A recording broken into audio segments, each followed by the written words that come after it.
तो first question देखें, first question का जल्दी रिप्लाई करें, फर्स्ट क्वेश्चन का जल्दी से रिप्लाई करें without time waste, without time waste हम अपना क्वेश्चन करें। Good evening ji, good evening everyone. Reply Utkarsh मिल लेना, कहीं मिल लेंगे, कोई प्रॉब्लम नहीं है। पंचकुला, मैं जीरकपुर से ही हूं। शाकिर, थर्मोडायनेमिक्स के मैंने वीडियोस काफी बनाई हुई हैं, आप प्लेलिस्ट चेक कर लेना जी। ऑप्शन डी इंद्रेल, और बाकी बाकी भी बताओ।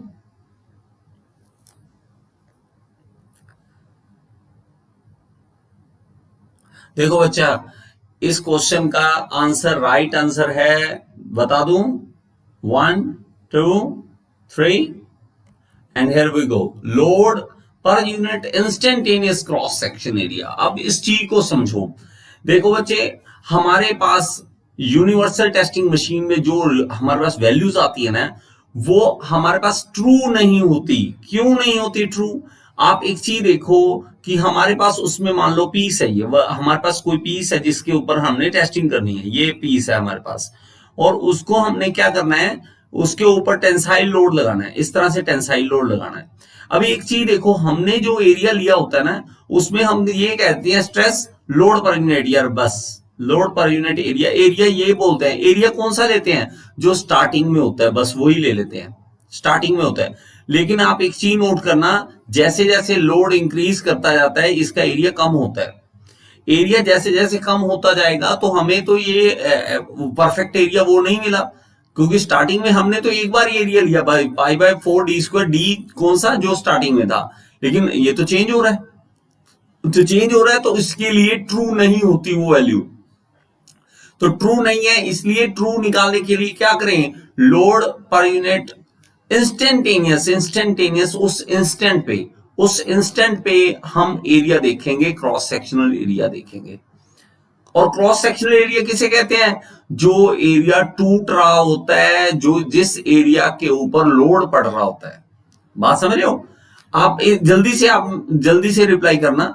अगर मैं इस तरह से एक बॉक्स देता हूं, और ये इसकी लेंथ 5 mm है, तो ओके, इसकी है 6 mm, ऐसे विड्थ है, और मान लेते हैं 8 mm, चलो 8 mm इसकी हाइट है, और इस तरह से शियर स्ट्रेस लग रहा है, इस तरह से शियर स्ट्रेस लगा रहा है। कोई मुझे वैल्यू बता सकता है इसकी? लोड मान लो मैं वैल्यू कोई भी 100 ले लेता हूं, कोई मुझे वैल्यू बता सकता है कि शियर स्ट्रेस की कितनी वैल्यू आएगी? कोई मुझे इसकी वैल्यू बता सकता है? मैं अभी 1 मिनट के लिए वेट कर रहा हूं, इसका कैलकुलेशन मत करना, बस मुझे ऐसे आंसर बता दो कि क्या होगा। बहुत ज्यादा कैलकुलेशन मत करना कि डिवाइड करके बताओगे, डिवाइड करने की जरूरत नहीं है। आप मुझे बस ये बता दो कि इसका आंसर क्या होगा, आइडिया से, रफ सा आइडिया दे दो, बस मैं देख लूंगा फिर आपका सही है नहीं। ये शियर लोड है बच्चे, शियर दिख रहा है, देखो ये शियर है, शियर लोड है ये। 6 mm इसकी विड्थ है, और 5 mm ये है लेंथ, और 8 mm हाइट है। तो अब हाँ जी दीपक अरोड़ा जी, मैं बहुत अच्छा हूं जी, बहुत अच्छा हूं, ठीक है, मैं ठीक हूं, आप बताइए। और इसका आंसर बताओ जल्दी, मुझे आंसर चाहिए इसका।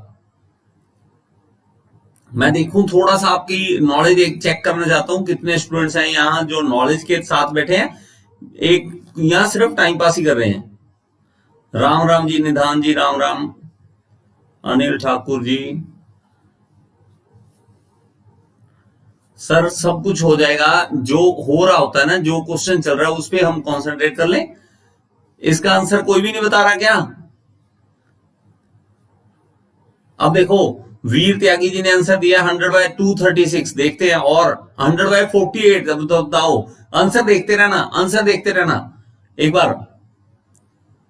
रंजीत जी बहुत अच्छा हूं मैं, ठीक हूं।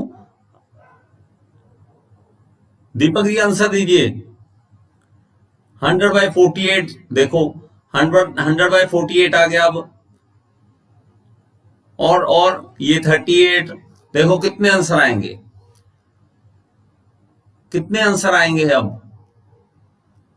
अब ये चीज नोट करो।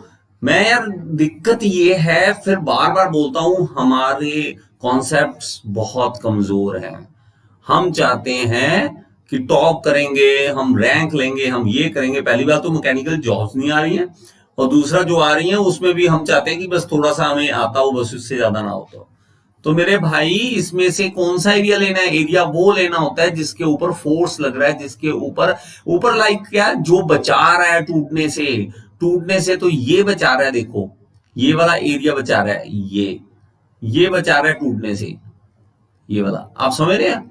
ये वाली लेंथ और ये वाली विड्थ, तो 5 mm इंटू 6, ठीक है। 5 mm ये, और ये 5 का 30, तो 30, 100/30 किसी का था आंसर?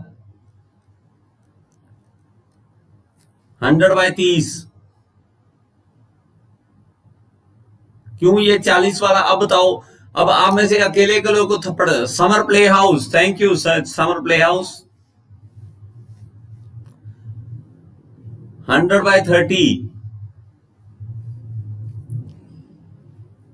और आप में से किसी का आंसर नहीं था यार ये। और ये एक जो, हाँ, आप में से एक भाई कह रहा है कि आप 5 × 6 × 8 करके मल्टीप्लाई करके आंसर दे दिया, मुझे लगता है। तो मेरे भाई वो वॉल्यूम है, क्यों नहीं समझ रहे हो? वॉल्यूम है वो, वॉल्यूम नहीं। यहां पे एरिया, एरिया दो चीज की मल्टीप्लिकेशन होता है, लेंथ इंटू ब्रेथ, बस। लेंथ इंटू ब्रेथ, मतलब दो चीजें होंगी, जरूरी नहीं कि हाइट ना हो या लेंथ ही है, सिर्फ ब्रेथ नहीं होगी, ऐसा नहीं कह रहा मैं। लेकिन दो चीजों की मल्टीप्लिकेशन हो, तीसरी नहीं होगी। तो आप में से किसी ने ही, मुझे लगता है, आप आंसर नहीं दिया इस चीज का। तो मेरे भाई इस चीज को देखो, ठीक है। नेक्स्ट क्वेश्चन देख, बताओ। For steel, the ultimate tensile, sorry, ultimate strength in shear as compared to in tension is nearly। तो स्टील के लिए हमारे पास शियर में कितना होता है और टेंशन के कंपैरिजन में? शियर में सेम होता है, हाफ होता है, 1/3 होता है, या 2/3 होता है? जल्दी से रिप्लाई करो। कैसे हुआ, कैसे हुआ यार? देखो मैं आपको बता रहा हूं कि आप क्रॉस सेक्शनल एरिया, अब मेरे भाई अगर जो चीज जैसी आप फोर्स लगा रहे हो ना, मैं मान लो मैं इस चीज पे फोर्स लगा रहा हूं, इस चीज के ऊपर फोर्स लगा रहा हूं इस तरह से, तो ये एरिया लेंगे, कटेगा जो, मतलब ये ऊपर वाला, ऐसे मैं फोर्स लगा रहा हूं। अगर मैं इस तरफ से फोर्स लगा रहा हूं तो ये एरिया आएगा, क्यों? क्योंकि ये बचा रहा है टूटने से। और अगर इस तरह से फोर्स लगाता हूं तो ये वाला एरिया आएगा, ऊपर वाला। आप इस चीज को नोट करो। स्टील के लिए है, स्टील के लिए, ठीक है। स्टील के लिए स्पेशली पूछ रहा है, बाकियों के अलग अलग होता है कि। तो शियर स्ट्रेस जो होता है, आपको ये थोड़ा सा कंट्रोवर्शियल क्वेश्चन है। कई बुक्स में आपको ये आंसर अलग मिलेगा, कई बुक में अलग मिलेगा। लेकिन आपको अगर एसएससी के पेपर में इसका आंसर देखें तो इसका हाफ बोला हुआ है, इसका हाफ। तो हमारे पास शियर स्ट्रेस जो है वो हाफ होता है अल्टीमेट स्ट्रेंथ। उसका मतलब क्या है कि अगर मैं ऐसे कोई बॉडी लेता हूं और उसको अगर ऐसे एक रफ आइडिया लगा के देखो, 100 न्यूटन पे टूट जाती है, तो वो वही चीज शियर स्ट्रेस में 50 न्यूटन पे ही टूट जाएगी। हम ऐसे बोल सकते हैं। तो हाफ पे ही टूट जाएगी, हाफ पे ही टूट जाएगी। तो ये होता है। Next question, the Hooke's law, sorry, Hooke's joint consist of, Hooke's joint consist of 2 fork, 1 fork, 3 fork या 4 forks? तो ये बताइए जल्दी। ये 1/3 कईयों का, मेरे भाई ये आप कंफ्यूजन में रहोगे। ये थोड़ा सा कंफ्यूजन वाला क्वेश्चन होता है स्टील वाला, मैं मानता हूं बहुत ज्यादा कंट्रोवर्शियल है। तो कई जो आपके एग्जाम है वहां पे 1/3 है, और कई एग्जाम है जहां पे हाफ है। तो ये कंट्रोवर्शियल है। लेकिन ये अगर मैं जहां तक इसकी नॉलेज रखता हूं, वो आप अगर मेरी तरफ से अगर आप पूछे इसका राइट आंसर, तो मुझे पता है, क्योंकि मैंने ये थोड़ा सा आप करके देख लेना, चाहे तो हाफ होता है, तो हाफ होता है वो, चाहे आप करके देख लेना। ओके, इसका राइट आंसर सबको पता होना चाहिए, तो जल्दी से कर लेते हैं। 2 forks, तो ये सही आंसर है इसका। तो 2 forks होते हैं इसमें। Next, a cycle consisting of dash and two isothermal processes is known as Stirling cycle. Two constant pressure, two constant volume, two isentropic, या one constant pressure, one constant volume. इसका right answer बताइए जल्दी, इसका right answer बताइए जल्दी, इसका right answer बताइए, इसका राइट आंसर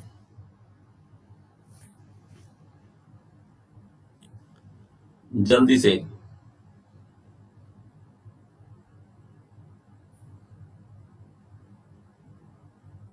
जल्दी से।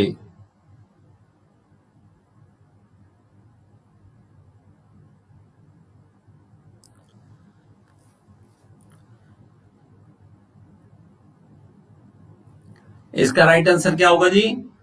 कोई सी, कोई कुछ कह रहा है।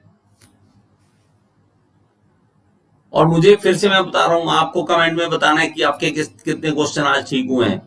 मुझे राइट आंसर आपके बताने हैं कि कितने आपके राइट हुए हैं, कितने रॉन्ग हुए हैं, बताना है आपने कमेंट में। ओके, तो इसका राइट आंसर क्या है? राइट आंसर इसका है हमारे पास टू कांस्टेंट वॉल्यूम। तो दो कांस्टेंट वॉल्यूम होगा, ठीक है, दो कांस्टेंट वॉल्यूम होंगे इसके। देखो इसको याद करने के लिए ना, अब फिर से मैं कहूंगा कि मेरी थोड़ी सी मेमोरी की इसकी दिक्कत है, ठीक है, इसके मेमोरी में थोड़ा सा मैं इस चीज को नहीं याद कर पाता हूं कि ये कैसे करना है कैसे नहीं। रेक्टिफिकेशन मेरी थोड़ा सा कमजोर है, इसलिए मैं क्या करता हूं, इसको याद करने के लिए मैंने क्या कर रखा है, ये इस तरह से मैं आपको समझाता हूं। ये देखिए, आप वैसे ही याद कर लेंगे, आपको भी इजी रहेगा। ऑटो साइकिल याद होना चाहिए, ऑटो साइकिल सबको याद होता है। ऑटो साइकिल सबसे सिंपल है, दो कांस्टेंट वॉल्यूम होते हैं और दो आइसेंट्रोपिक प्रोसेसेस होती हैं। दो कांस्टेंट वॉल्यूम वाली होती हैं ऑटो साइकिल में, है ना, ये होता है। अब मैंने कैसे याद किया, ये है कौन सी? दो आइसेंट्रोपिक, दो आइसेंट्रोपिक है, ये इजी है आपको, है ना, आइसेंट्रोपिक। और दो क्या है? कांस्टेंट वॉल्यूम है। ये कौन सी है? ये कांस्टेंट वॉल्यूम, ये भी कांस्टेंट वॉल्यूम, कांस्टेंट वॉल्यूम है, इसमें भी कांस्टेंट वॉल्यूम है। अब मैंने कैसे याद किया इसका? मैंने बोला कि स्टर्लिंग कार है कोई, कि स्टर्लिंग कार तू भी है तो ऑटो जैसी। ऑटो कौन सा है? वो वाला ऑटो, मैं ऐसे याद कर रहा हूं, वो ऑटो की तरह तू है, ऑटो की तरह ही, लेकिन बस तेरे पास जो दो है प्रोसेसेस वो आइसोथर्मल है तू भी वैसे दिखती है, ऐसे बोल देते हैं कि ये दो प्रोसेसेस जो है वो आइसोथर्मल बन जाएंगी, ऐसे बोल देना है। लाइन, कोई ना कोई लाइन बनाओ इसके बेस पे कि स्टर्लिंग कार, जैसे किसी की स्टर्लिंग हम वर्ड बोलते हैं ना, बड़ी स्टर्लिंग है, बड़ी वो है, स्टाइलिस्ट है, ऐसे स्टर्लिंग कार तू है तो ऑटो जैसी। ऑटो कौन सा? वो ऑटो रिक्शा, तू है तो ऑटो जैसी, लेकिन तेरी दो प्रोसेस जो वो आइसोथर्मल है, ऐसे याद कर लेते हैं। दो कांस्टेंट वॉल्यूम तो दोनों में है, तो इसमें चेंज क्या? आइसोथर्मल। नेक्स्ट देखो, the efficiency of joule cycle is, वो बताओ इसमें से आंसर, इसमें से आंसर क्या है? राइट आंसर मुझे चाहिए जल्दी।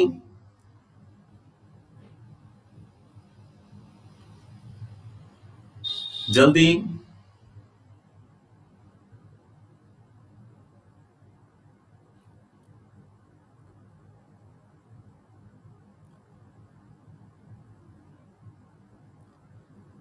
जल्दी से। इसका राइट आंसर, इसका सबको पता होना चाहिए, इसका सबको पता होना चाहिए। ए मत बोलना मेरे भाई, कोई भी ए मत बोलना, कुछ भी कर लो, कारनोट से ज्यादा एफिशिएंसी किसी साइकिल की नहीं हो सकती। ये कहते हैं कि कारनोट ने जो कर दिया वो सबसे अच्छी एफिशिएंसी वाला करके गया। ओके, तो वो सबसे अच्छा करके गया, तो इसलिए क्या है, कारनोट से कम ही होगी। तो बी इसका राइट आंसर है, बी इसका राइट आंसर है। एफिशिएंसी वो ये चाहता है कि मेरा, एक चीज देखो, हमारा काम क्या है, हमने वर्क डन चाहिए, हमें वर्क डन चाहिए, और हम फ्यूल खर्च कर रहे हैं, इनपुट दे रहे हैं, और वो चाहता है कि कारनोट चाहता है कि वर्क डन मैक्सिमम मिले और इनपुट मेरी बहुत कम लगे, ठीक है, तो मैक्सिमम वर्क डन मिले। तो कारनोट ने ऐसे आइडियाज लगा के कि ऐसे करेंगे तब जाके हमारे पास एफिशिएंसी मैक्सिमम आ सकती है, और वो अचीव नहीं हो पाती, इसलिए हमारे पास सबकी लेस ही होती है। तो ये रेक्टिफिकेशन सीधी है कि लेस ही होगी। नेक्स्ट क्वेश्चन का राइट आंसर, ये सबको पता होना चाहिए, किसी का भी गलत नहीं होना चाहिए। किसी का भी गलत नहीं होना चाहिए। ये तो मुझे लगता है आप इंजीनियरिंग अगर ये नहीं है राइट आंसर देते हो, इंजीनियरिंग आपने शुरू ही नहीं की फिर तो।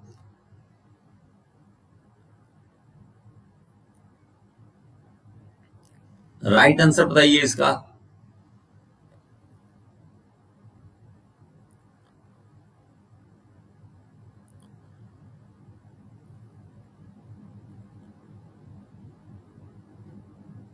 हाँ जी,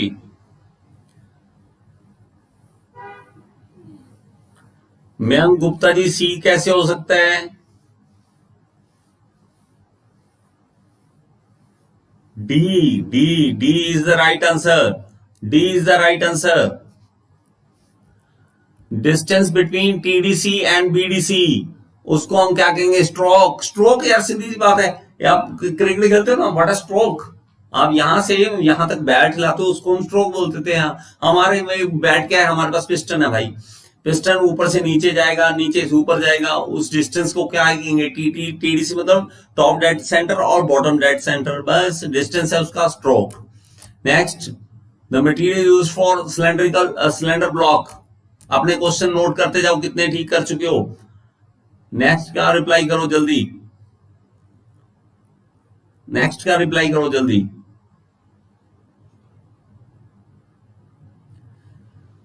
गुड राहुल कुमार, आपका सही आंसर, सही रिप्लाई कर रहे हो। आयुब आपका भी ठीक है। नेक्स्ट क्वेश्चन बताओ जल्दी। कल्पेश आपका भी ठीक है। ऐसे राइट आंसर देते जाओ। इसका राइट आंसर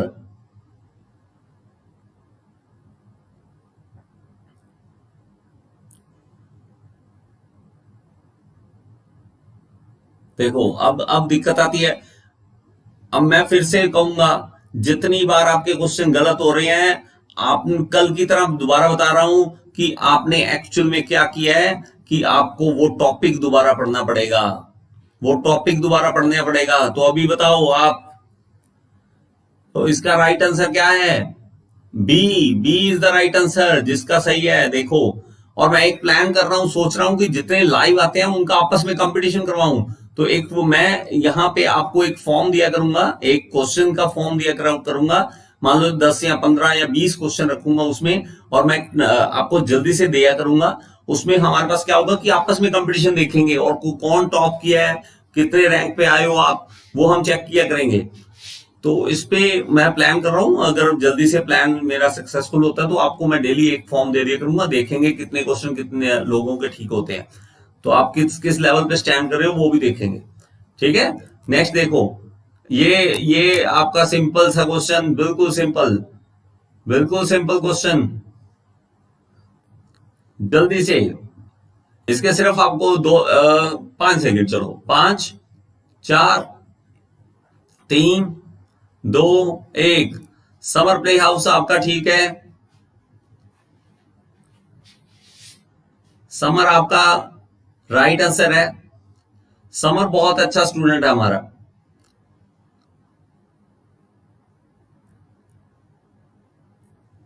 सही है, सबके सही आंसर है। तो डीजल साइकिल। नेक्स्ट जल्दी करो, ये आंसर देखते हैं। अब ये आंसर मुझे बताओ।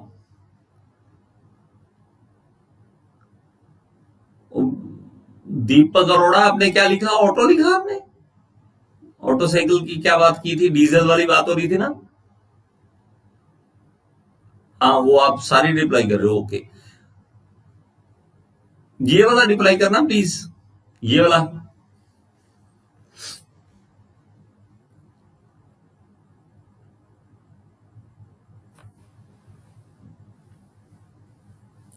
दीपक जी, जल्दी से जल्दी खबर सुनाए, कोई आपकी सिलेक्शन मैं देखना चाहता हूं। इसका रिप्लाई 1 2 3 कितने का ठीक आ रहा है? सी। दीपक आपका ठीक है। गगन, आपने कैसे रिप्लाई किया है ये वाला? अमन, आपका देखो एक बार रिप्लाई। और लास्ट ये क्या है इसका राइट आंसर? More than. देखो बच्चे, और दूसरी चीज तो वैसे ही नहीं समझनी, वैसे सोचा जाए ना, आपने एक वर्ड समझना है। देखो मैं आपको फिर से कह रहा हूं, इंग्लिश की एक बुक है, अच्छी बुक है, वर्ड पावर मेड इजी। मैं कितनी बार बोल चुका हूं इसके बारे में। वर्ड पावर मेड इजी नाम से बुक है, वो है नॉर्मन लुइस नाम से, सिर्फ 100 रुपए की मिलती है। वर्ड पावर मेड इजी, वो बुक पढ़ो एक तो। ठीक है, अगर आप कंपटीशन की तैयारी नहीं कर रहे हो, अभी आप फ्री हो तो पढ़ लो। अगर आपका पेपर पास है तो चलो कोई बात नहीं। अगर आप फ्री हो, आप अभी बीटेक में हो, तो अभी नॉर्मन लुइस नाम से है, तो आप सर्च करोगे ना, तो वहां पे आपको 100 रुपीज की मिल जाएगी अमेजोन पे। तो 100 रुपए की है सिर्फ, लेकिन बहुत अच्छी है। उसमें ये कारण बताया हुआ है। देखो हाइपर का मतलब ही क्या होता है, किसी भी वर्ड के साथ हाइपर लगा देंगे तो वो मतलब होता है कि वैल्यू से ज्यादा, मोर देन, उसका मतलब ही यही होता है। हमें और कुछ तो देखना ही नहीं है, वर्ड का मतलब देखना है बस, और कुछ नहीं। तो हाइपो जहां भी कहीं लगाएंगे, हाइपो का मतलब ही ये है कि उससे कम, लेस देन, इस वैल्यू से थोड़ा सा कम, लेस देन, हाइपो। तो चाहिए ना, हम बातें करते हैं कि वो हाइपर हो गया। हाइपर मतलब हो गया कि अपने जो उसका लेवल है, नॉर्मल रहता है, उससे ज्यादा हो गया, तो वो हाइपर हो रहा है। हम कह नहीं देते कि वो बहुत है, हाइपर हो रखा है। तो हाइपो, हाइपर, ये वर्ड ही याद कर लो, आपको और कुछ नहीं याद करना है इसमें। तो वर्ड समझो, इसमें वर्ड पावर मेड में वर्ड समझाए हुए हैं कि वर्ड कैसे बनाया। ठीक है, वर्ड दिए हुए हैं, तो ये देख लो। नेक्स्ट बताओ जल्दी, ये राइट आंसर होना चाहिए सबका। Which of the following impurity in cast standard make is it hard and brittle. Hard और ब्रिटल बना देते हैं, हार्ड और ब्रिटल बना देते हैं। कौन सी इम्प्योरिटी डालते हैं कास्ट स्टैंडर्ड में, ऐसी कौन सी इम्प्योरिटी होती है जिसके कारण वो क्या होता है, हार्ड और ब्रिटल होता है। इको का मैं करता हूं सर, इको के लिए कुछ करता हूं। क्या हुआ उत्कर्ष, आप बड़े दुखी हो। आप मेरे साथ फेसबुक पे एक बार बात कर लो, फिर कोई बात नहीं, फेसबुक पे बात कर लेना। मैं इको का करता हूं बच्चे, कोई ना कोई सोल्यूशन। यहाँ पे इको का कोई दिक्कत है, आ रही है सबको। चलो मैं इको का करूंगा कोई। तो इसका राइट आंसर क्या है, राइट आंसर हमारे पास है सल्फर।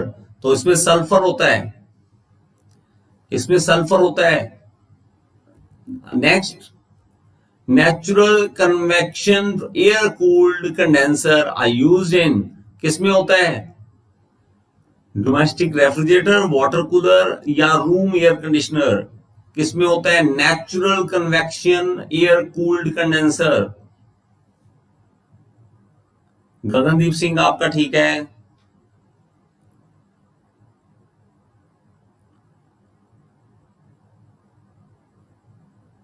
इसका राइट आंसर,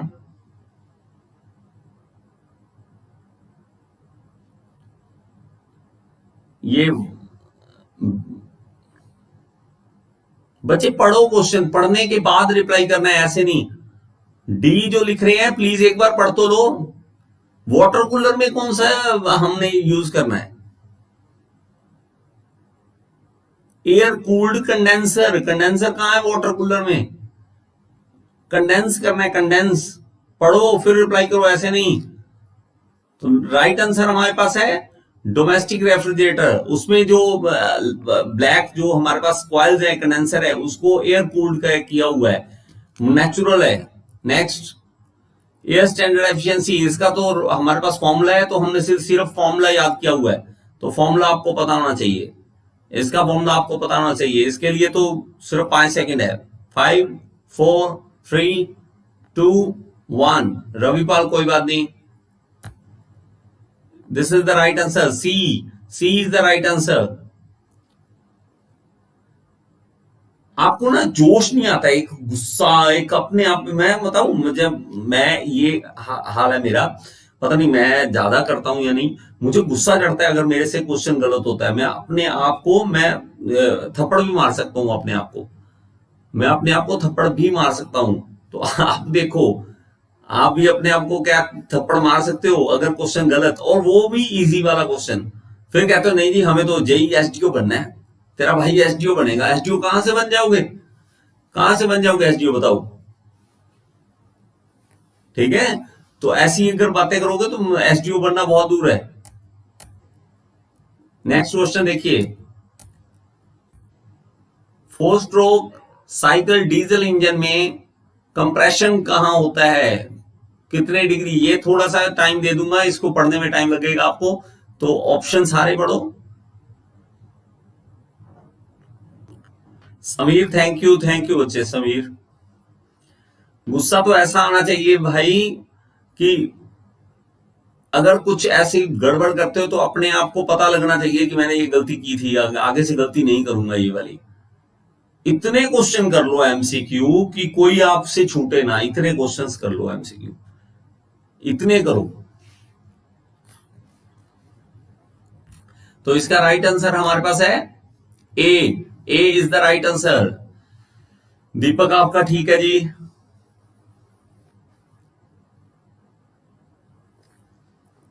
नेक्स्ट देखिए 14th, the standard height for flat key in terms of shaft diameter D कितनी होनी चाहिए? हाइट ऑफ फ्लैट की हमारे पास राइट आंसर बताइए जल्दी। राइट आंसर इसका फ्लैट की अगर डायमीटर डी है तो उसके ऊपर अगर आप की लगा रहे हो शाफ्ट के ऊपर तो वो कितनी होनी चाहिए उसकी? हमारे पास हाइट कितनी होनी चाहिए? डाया अगर डी है तो। कौन से क्वेश्चन को एक्सप्लेन करना है? डिसेंट बॉय, डिसेंट बॉय, ये डिसेंट बॉय आप नाम रख सकते हैं अपना, कोई बात नहीं, आप सिंपल नाम रख लो यार। बबलू जी राजपूत, ए कैसे हो गया बच्चे? जितना सोच के तो रिप्लाई करो यार। जितना डायामीटर है उतनी हाइट कैसे हो सकती है की यार? की पता है कितनी बड़ी बनेगी? आप हमने ना, एक तो होता है कि मैं सोच के रिप्लाई करूं, एक कुछ भी रिप्लाई कर रहा हूं, बस रिप्लाई करना है। देखो आपके हिसाब से की इतनी मोटी होनी चाहिए, इतनी मोटी होनी चाहिए, जितना डाया है उतनी की हाइट होनी चाहिए, ऐसा होता है क्या? तो इसका राइट आंसर है हमारे पास D/6। किसी ने दिया था रिप्लाई आंसर इसका सही? डी, हाँ राजेश जी ने दिया है, कल्पेश ने सही आंसर दिया, तो D/6। नेक्स्ट देखिए 15 का, मैक्सिमम शियर स्ट्रेस थ्योरी किसके लिए है? अरे पाकिस्तान में भी डिसेंट बॉय, ये डिसेंट बॉय रखने वाले को ध्यान कहीं और होता है। आप सिंपल लाइफ में आ जाओ, डिसेंट हम पता है, सबको पता होता है कितने मैकेनिकल वाले डिसेंट है, निकलने नहीं देते वहां से किसी को, ठीक है? अपना रूम होता था मैकेनिकल वालों का, तो ये एरिया ही उन्होंने बैन कर रखा था कि यहां से तो निकलना ही नहीं, ये इस एरिया से तो निकलना ही नहीं। हमने पता है डिसेंट बॉय बहुत बैठे हैं यहाँ पे। इसका राइट आंसर बताइए। Haider thank you sir. MCQ के बहुत वेबसाइट्स हैं, वेबसाइट देखिए आप, वेबसाइट बहुत है इसके लिए।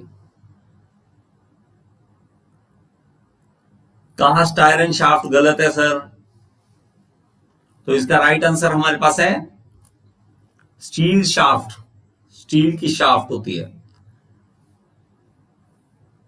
स्टील की शाफ्ट, तो इसके लिए ये है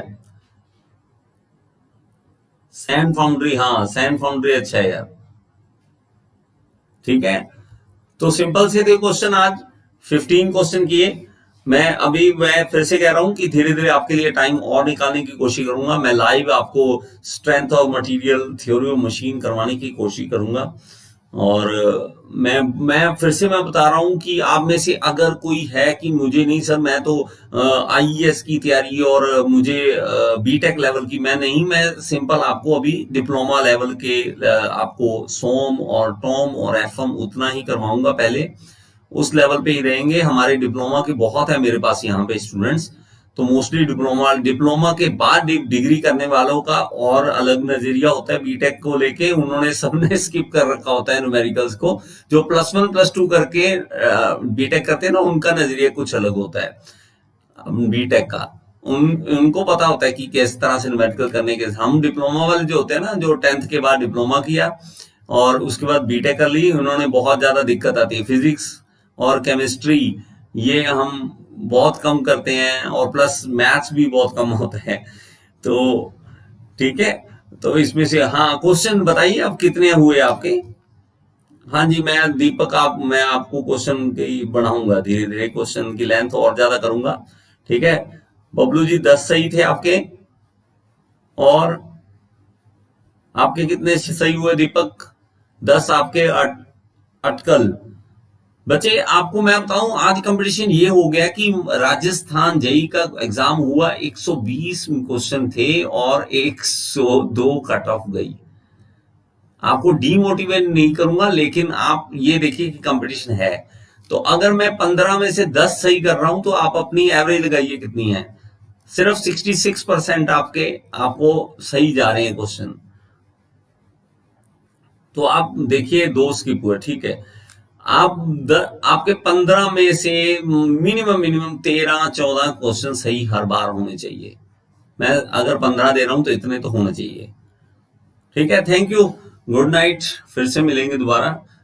मैं कोशिश करूंगा धीरे धीरे और टाइम बढ़ाने की। मेरी जॉब इधर उधर थोड़ा सा वर्क होता है, इसलिए मैं कम टाइम दे पाता हूँ। धीरे धीरे टाइम बढ़ाने की कोशिश करूंगा। गुड नाइट, फिर से मिलेंगे नेक्स्ट वीडियो क्लास में।